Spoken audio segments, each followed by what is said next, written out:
this video, I'm going to be reviewing Psychonauts 2. Before I start the review, I'm making a change to the score scale again. I originally was using a 4 scale, meaning the best score I could give was a 4. Then I eventually changed it to a 5 scale because a 5 scale can help better identify low and high scores, and somewhat help with better identifying mediocre scores. However, a 5 scale doesn't fully help with identifying a mediocre score, so I'm changing it to a 6 scale. The 6 scale, I can use 1 and 2 for low scores, 3 for mediocre scores, and use 4, 5, and 6 for positive scores. To answer the question about giving decimal scores, I've never given a decimal score before, and I never will, and I don't think I will ever need to change the score scale again, because the 6 scale is perfect. Let's start the review. I played Psychonauts 1, and I think that game is a near flawless masterpiece. I think Psychonauts 2 is also a near flawless masterpiece. For those of you who have no idea what Psychonauts is, I'll tell you. I think the simplest and quickest way to describe Psychonauts is that it's an extremely easy platforming game with extremely easy combat and bare minimum depth but still fun boss fights. It's the type of game that you'll play where it won't be a challenge, but it will still be fun. The narrative in a nutshell is that you throw a door onto someone's head, and then you enter their mind and you explore their mental disorder as you go through the level. I want to talk about the platforming first, since that is the meat of this game. The platforming is great, and granted, it's not innovative, but it's still done well. You got your basic jump and double jump. They also added a wall jumping into this game, which you barely use, but that's not a problem. You can also use levitation to float in the air for a bit, and you can use it to roll around on top of a ball. They did nerf levitation in Psychonauts 2 by putting a time limit on how long you can float, and you can't jump as high on the ball without an upgrade. And you also can't like catapult yourself like 40 feet across some distance like through the air with it either, because they nerfed it. However, that's not really a problem because the game accommodates for those changes. There's a new ability called Time Bubble that lets you slow down time on platforms so that you can move past the obstacle in your way. There's another new ability called Mental Connection, where it's basically a grappling hook, but you can only use it on this thing called lying thoughts, which not that the thoughts are like telling like lies to you through dialogue, it's just they're scattered around in the space, and then you use mental connection to grapple between those like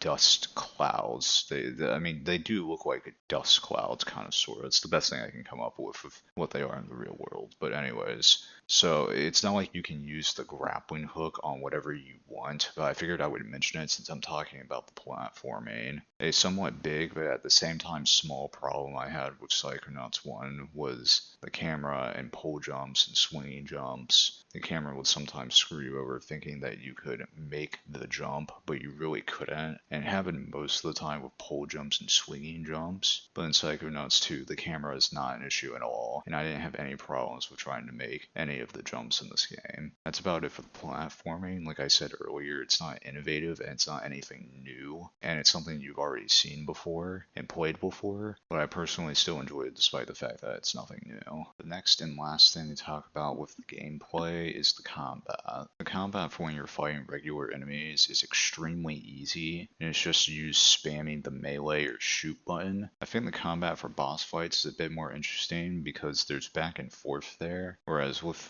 the regular enemies, there is no back and forth. All you do is spam the attack button and make sure you don't take too much damage. I'm going to count the pretty boring and extremely easy combat for fighting common enemies as a minor problem, because the amount of times you encounter common enemies is few and far between. They did try to make combat more interesting in Psychonauts 2 by adding a skill tree for each ability, including melee, and the skill tree doesn't matter at all. You can go the whole game without upgrading anything in the skill tree and you'll be just fine. I want to dive into more detail about the boss fights, so I'm going to talk about those next. Boss fights in this game have bare minimum depth to them, just like they did in the first game. I want to be clear that the boss fights fights having bare minimum depth isn't necessarily bad, but I do think there will be plenty of people that won't like the bare minimum depth boss fights. In very simple terms, the boss fights in this game are you dodging the boss's attacks by either doing some platforming or just moving out of the way, or both, and you'll eventually get an opening to attack the boss. And then after a couple of hits, they change it up and now you have a different attack that you need to dodge, and again you'll eventually get an opening to attack the boss. And this just repeats until the boss is dead. I know my description of the boss fights makes them sound very uninteresting, but trust me, they meet the bare minimum depth requirements, and the fact that you still do some platforming during the boss fights is cool. However, there are two boss fights that I don't like in this game, and I'm counting them both as major complaints. The worst one is the boss you fight in the library level, and the other boss fight I don't like is the one you fight inside of Bob's mind. I don't like the library boss fight because it doesn't change at all throughout the fight. It's just kill some common enemies, dodge some books falling from the sky, dodge the very slow moving bees, throw a ruler at the boss, and then send the archetype into the mouth gate and repeat. That's it. That's the entire boss fight. It doesn't evolve at all, and that's why I don't like it. The reason why I don't like the boss fight in Bob's mind is because it's too simplistic, and I don't think this boss fight meets the bare minimum depth requirements. Something I want to point out about this boss fight is that you're not freely moving around in a 3D space. You are stuck on a raft in the water, and you can move between two lanes, and you're always moving forwards. And of course, the lanes go around the boss and not just off into the distance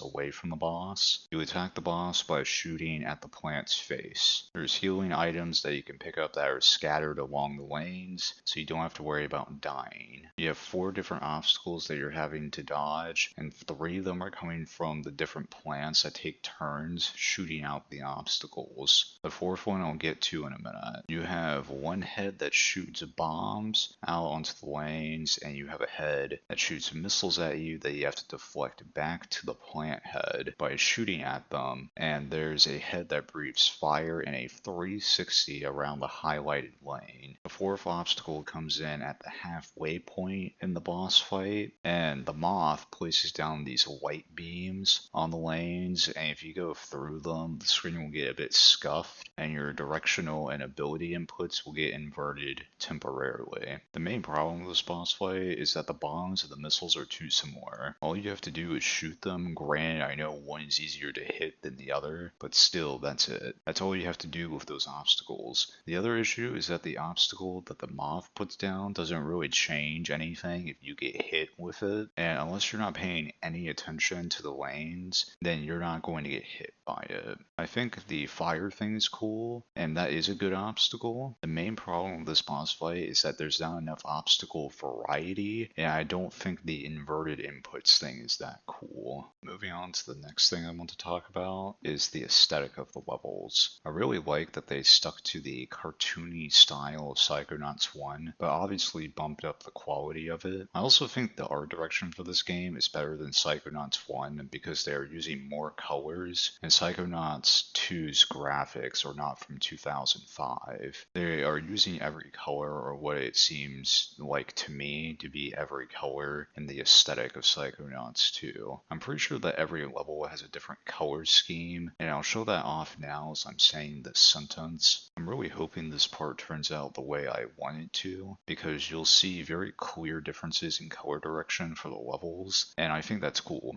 It keeps it fresh. The level that really stuck out for me in terms of color scheme was the Psy King level, because they very clearly had a different art, or I would say different color direction for that level than the rest of the game. The colors in the Psy King level all stand out from each other, and you can very clearly see all of them. I know this is going to get asked, so I'm just going to go ahead and answer it now. What is your favorite level in Psychonauts 2? I don't really have a favorite level, but the 3 that stood out the most to me were the Psy King level. I thought Bob's mind was cool because his mind is made up of different islands separated by water, and you get to them by riding on a psycho door in the water, and you enter these different sections of his mind by going into messenger bottles that you throw out into the ocean. And I thought the bowling level was cool And I want to clarify something with that level real quick. In the bowling level, you are most of the time riding around on a bowling ball, and I didn't have any problems with controlling the bowling ball. I was able to fully control where I was going, how fast I was going. I just wanted to clarify that since I think there might be some assumptions going on with how well that level works. Another level I want to mention real quick is the cooking level. Some people might not like the cooking level because it quote unquote feels like a mini game. However, I personally liked the level. So what you do in this level is you get told how the food needs to be prepared, and it could be things like boil the eggs, then put it on the plate, cut the sausage, and put it on the stove, and when it finishes cooking, put it on the plate. It'll be things like that, and you'll be on a timer, and if you fail to get the food ready in time, you